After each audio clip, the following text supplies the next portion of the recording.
Hello and welcome to Byju's IAS. Let's get started and look into the first article. The first article says more about big government than big tech. The article here is speaking about the social media rules. We have the government of India which had come up with the social media rules in last week. We did discuss about the rules as well. We did discuss about what were the regulations as mandated by the government of India. We did discuss about the grievance addressal and what are the steps that has to be taken by the social media as per the rules given by the government of India. In this article, we would not focus on what the rule says. Why? Because we have discussed in the last week, but our primary focus today would be in reference to the concerns as voiced by the author in this particular case. What are the various concerns as voiced by the author? The author says when you look into this particular rule book, it is censoring the internet content and mandating compliance with the government, which can be problematic, says the author. How is it problematic? Let me give you an example. Let's say, for example, we have the freedom of expression. We are having every right to voice out our opinion. So intermediary here is Twitter, or let's say Facebook. We are voicing our opinion against a particular program or a scheme. This is not against the country, but this is against the government. And Supreme Court has also said that you would be able to criticize the actions of the government when it comes to a particular program.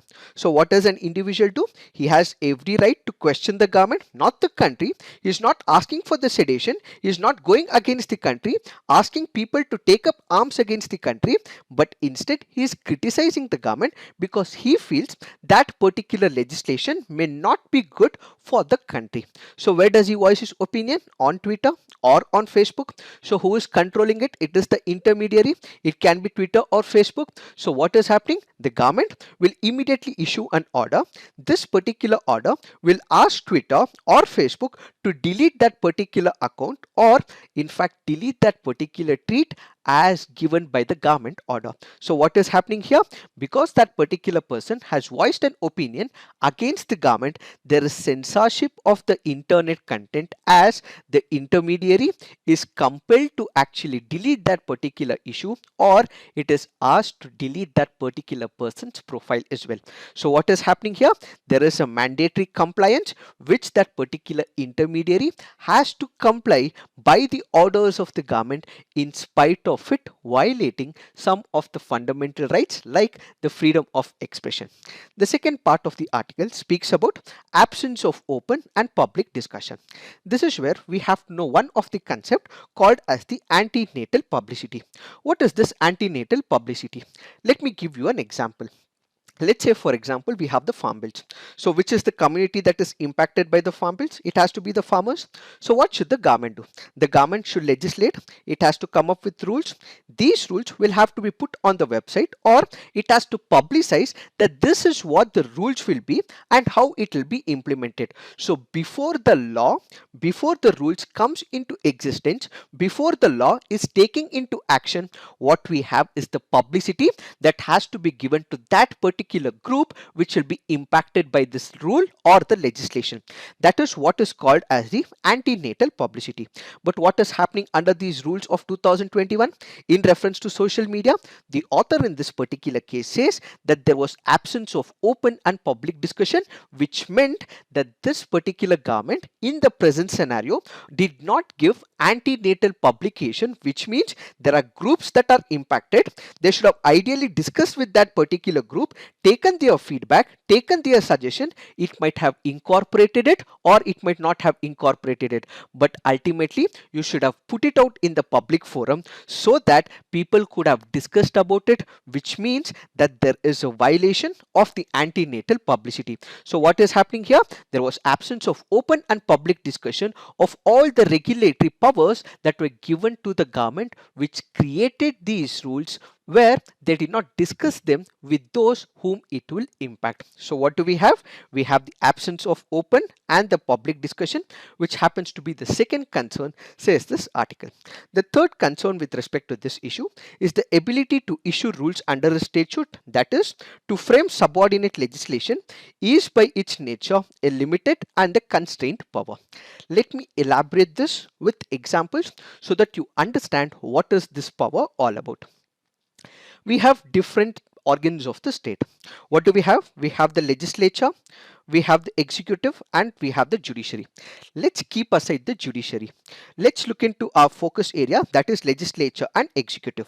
Who makes the laws? It is the legislature. Who implements the laws? It is the executive. So who makes these laws? It is the legislature. When it comes to the legislation and administrative law in India, we have what is called as delegated legislation. This can also be called as what is called as subordinate legislation. It can also be called as what is called as the secondary legislation. Why secondary legislation? Because the primary legislation or the primary law is mandated by the legislature. Who is the legislature in India? It is the parliament. So who makes the laws in India? It is the parliament. So all the laws that are made by the parliament is called as primary laws. But if this particular power, not the primary laws, but rules that are to be made is delegated. What is delegation? You give this particular power to some other body or an authority so that they would be able to make rules. So when this particular power of legislation, of making rules, creating rules is designated from the legislature, from the parliament to the executive authority, that is what is called as subordinated legislation, secondary legislation. So in this particular place, the primary law that we are looking at is the IT Act of 2000. So who has made this law? It is the parliament. Now, when you are delegating this particular power, you are delegating it to the executive. So who makes these rules? It is the executive. So the article in this particular position goes on to say, ideally, these rules should have maintained, sustained within the contours of the IT Act. So what is the IT Act? This is the legislation made by the parliament. So whatever rules has to be made, it has to be within the confines of this particular rule book, within the confines of this particular law. But these rules have superseded that, says this article. Let me explain this further. When it comes to the subordinate legislation, we have what is also called as permissible delegation. Then we also have what is called as impermissible delegation. What is this permissible delegation? Permissible delegation is where there is the parliament which makes the laws. It makes a clear-cut laws. It gives a skeletal structure to that particular legislation. It gives a particular mandate within which only rules will have to be made. So what is the power given to the parliament? It is legislating it. So it gives a skeletal structure. So all those powers that have been given to the parliament to make the skeletal structure is the primary law. When it comes to the permissible delegation, it says that primary structure has been laid by the parliament, but other rules that is allowed to be made by the executive is what is called as permissible delegation. So the parliament is allowing the executive to make such rules within the confines of the skeletal structure is what is called as permissible delegation. Then there is something called as impermissible delegation. What is this impermissible delegation? The legislature has the primary mandate of coming up with laws. If this particular lawmaking procedure is directly given to the executive, that means it is abdicating its responsibility, which means that is impermissible delegation. So what is the power of the parliament? What is the power of the legislature? That should be restricted only to the legislature and the parliament.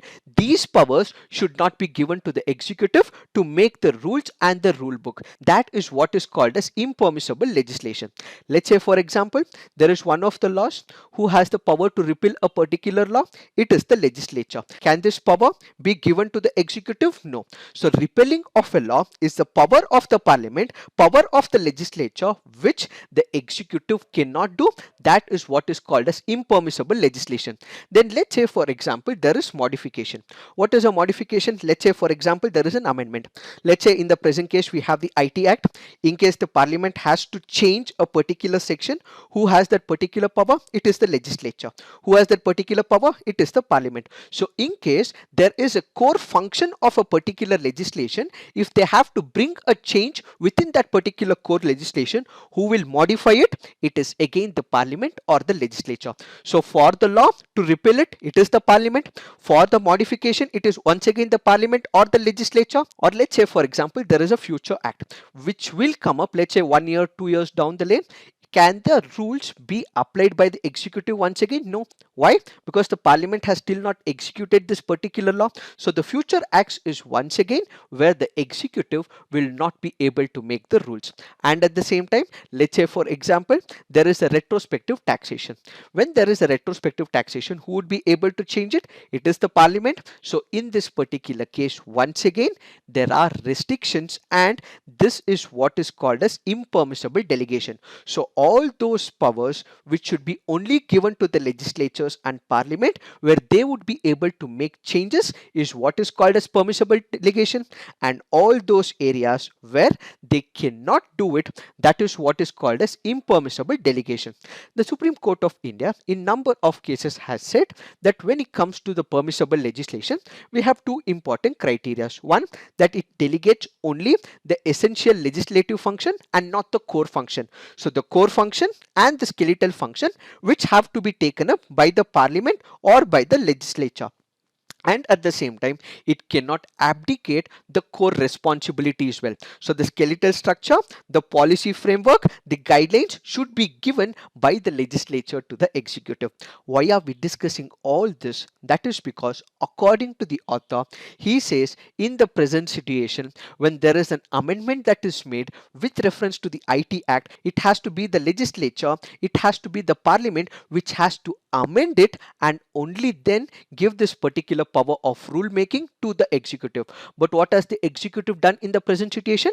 They have added what is called as the digital news sites into this particular rules. Since you are adding what is called as the digital news sites into this particular legislation of rules, this is violating some of the core principles of permissible delegation, says this article. So basically, when it comes to this particular idea of IT Act of 2000, where we are looking into digital news media, they did not have the power to initiate such a rules because the digital news media was not at all part of the IT Act. Since it was not part of the IT Act of 2000, you should have either amended it, introduced it, which is the part of the parliament, which is the part of the legislature. Because the part of the legislature and parliament was violated, you cannot directly do it via the rules, says this article. So these are some of the criticisms as discussed under this article. Now let's look into another related article. A wolf in the watchdog's clothing and a big brother is watching you. Once again, these are some of the criticisms with respect to the social media rules. Most of the articles today are in reference to the social media rules. What are these discussions and concerns? First, it speaks about freedom of expression and right to information. We have discussed about it, that these social media rules are violating the freedom of expression. How? It is asking the intermediary to control a particular person's freedom of expression. In case the government is asking this particular intermediary to delete a particular content or block a particular user because it is raking up certain issues in the society, that is where this intermediary has to look at due diligence, take care of this particular platform, and in case this government order is not taken seriously by the intermediary, in such a case they will also have penal provisions as well.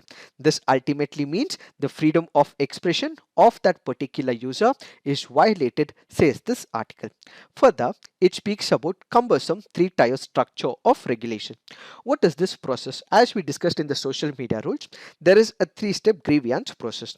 Let's say for example, on a whole, let's say there is one of the social media, they have to create their own platform. This particular user will go to their own platform and seek for the grievance readdressal. In case it is not provided, then what we will have is all companies coming together, they would have created a self-regulation body.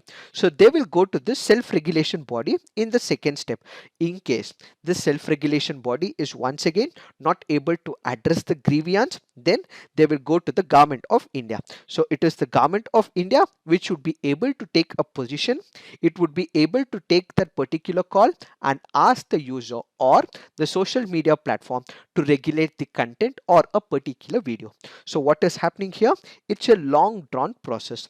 During this particular process, just because one user is not happy with the content of that particular social media, is not happy with one of the innovations of that particular social social media, he can voice out his grievance against this particular process, which means that it is the content creator who will be at greater loss. Ideally, it should have been on the platform. He would have gained some political mileage, or he would have extracted some monetary benefits because of it. But because this particular person has put out a grievance, this platform has to remove that particular content from that very platform. In case there are small number of companies who are making benefits or deriving profits from it, and in case there is a political ideology which is in conflict with that particular content, who is the major sufferer? It is the content creator who will be the major sufferer. Since it is a three-tier structure, it will be a long cumbersome process, it will be a long drawn process, and we see delay when it comes to this particular process. During this particular period, the content creator will be the major sufferer. He would not be able to extract the monetary benefits, is the second major concern. The third concern is that WhatsApp and Signal have to trace problematic messages to the originator. What do we mean by it? Let's say, for example, there is one of the person who's created a controversial message. He is forwarded on WhatsApp or he is forwarded on Signal.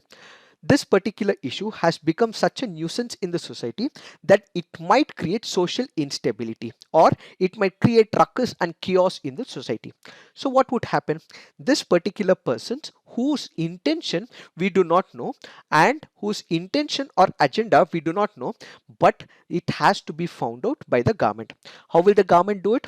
They will ask WhatsApp to give this particular person's data, or they will ask Signal to give this particular person's data.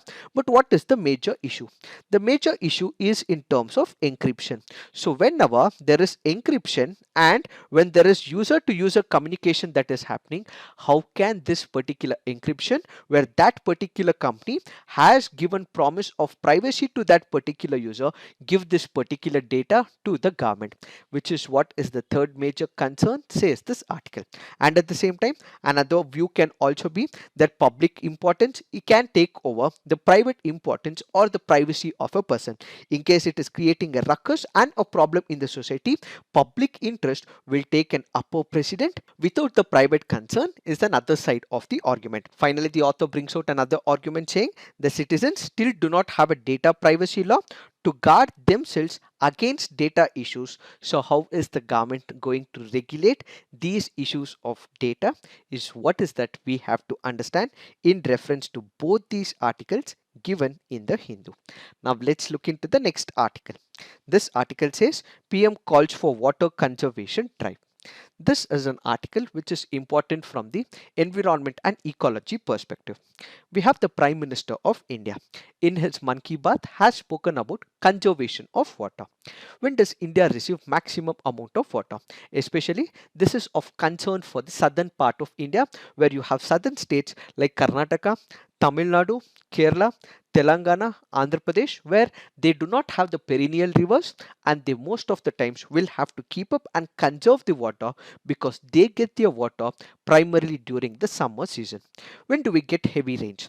Probably in the month of May, June and July, so on and so forth. So what Prime Minister of India is asking is that he is requesting the people so that we can go ahead with the conservation, and this is where he says that we have to start conserving water right away, and this is where the Jal Shakti Ministry will launch what is called as the 100-day Catch the Rain campaign.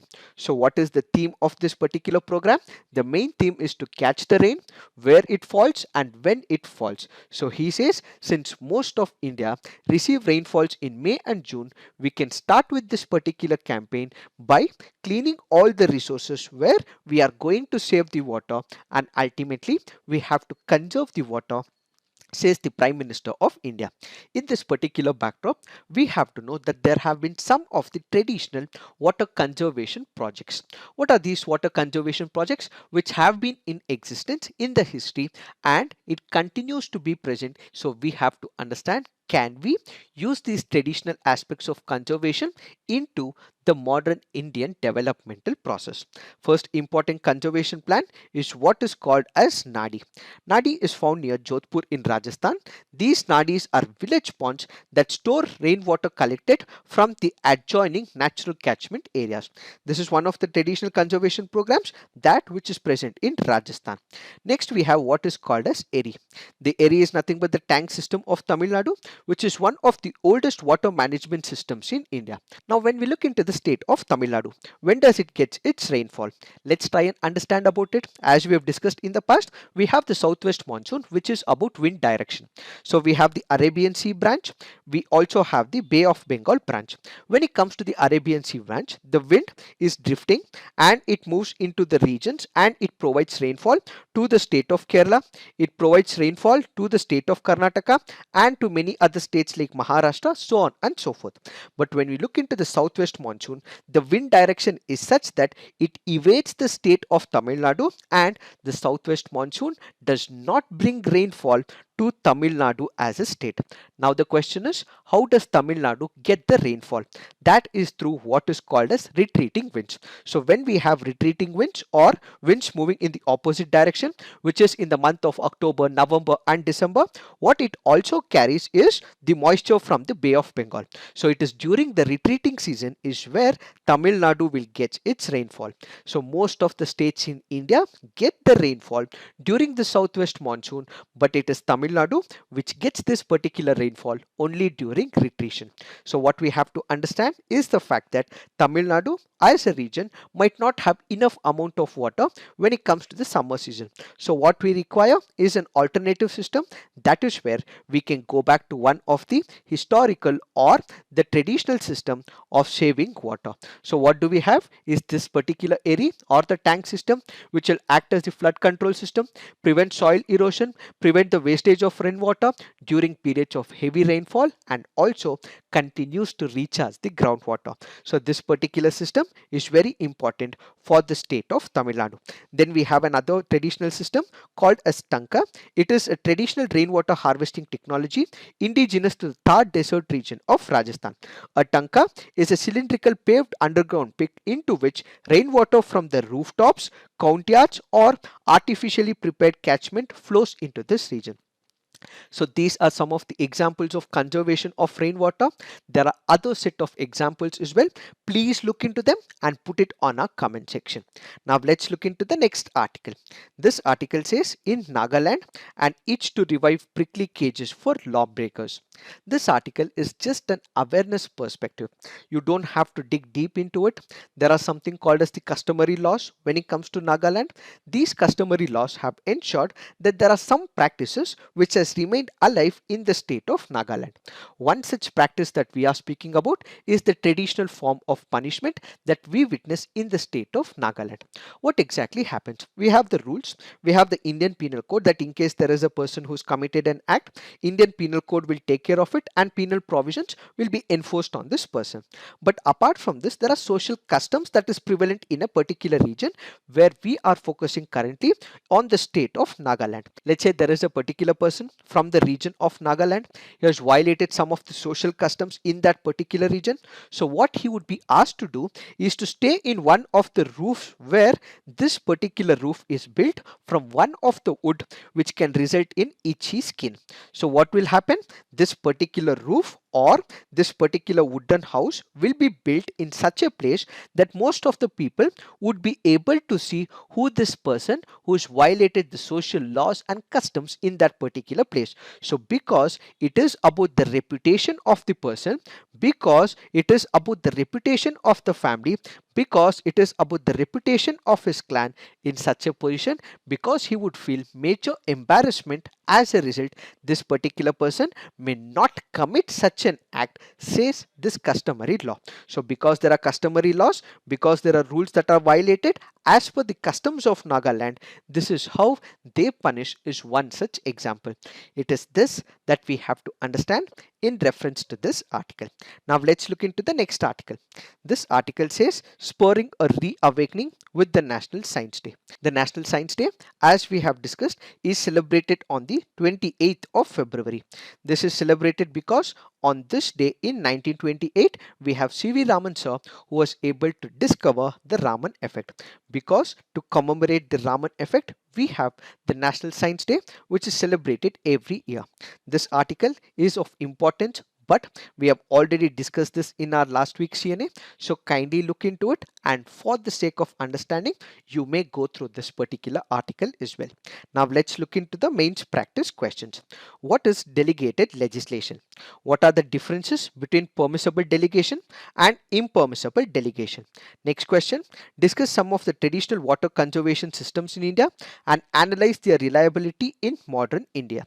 So please write all your answers on the comment section, peer review, and also come up with some constructive criticism. So this is it for today. Thank you for watching. All the best.